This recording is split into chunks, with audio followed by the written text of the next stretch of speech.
mo construction worker? Di ko ganahanan nyo. Tao, bisan ako, di kumpunitin niyo. Kita sunukir mo, may klaro ay. Dagban yung sildo.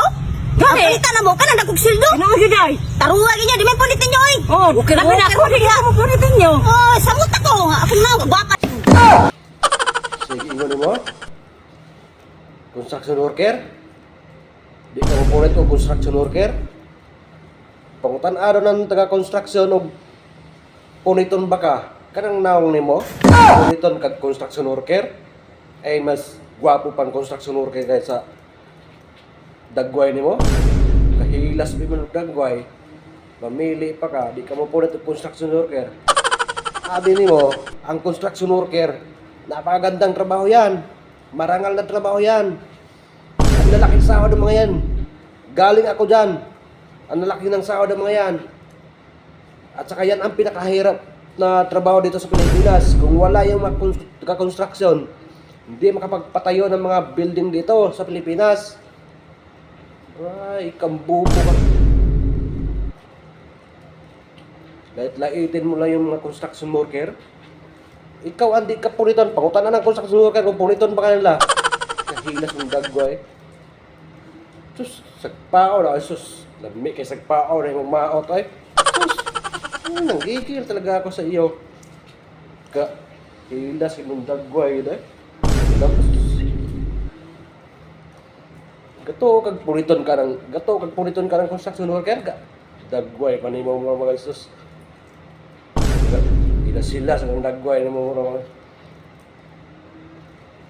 oh, naligdag bato anong bukid. Naligdag bato gyud. Dagway pa mo sus. Gato kag puniton ka ng construction worker.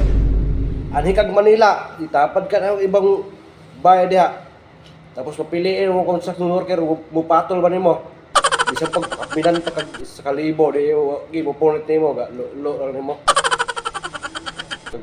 Kagabaya na yung dagway. Nang hinaway ka na mga construction worker, kada kong sweldo na.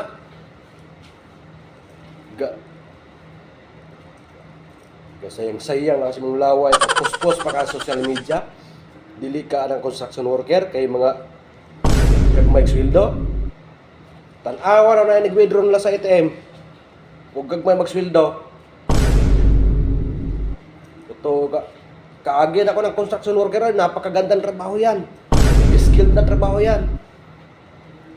Malaki ang sahod yan. Too, puriton ka na mga construction worker. Dagway, may mo nangal ka, ginamboko ka, wala ka panudlay. Mahala ka.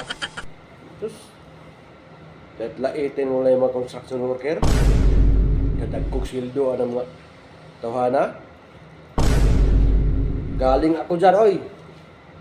Ang laki ng mga sahod namin dyan dati. Lalo na ngayon. Ang iya ka. Ito, pag puniton, kag construction worker, lo mo. Isa pag papilitan pa nag 2,000 na yung naong. Dahil kita, kwarta na kuhaon. Labay ka. Ya!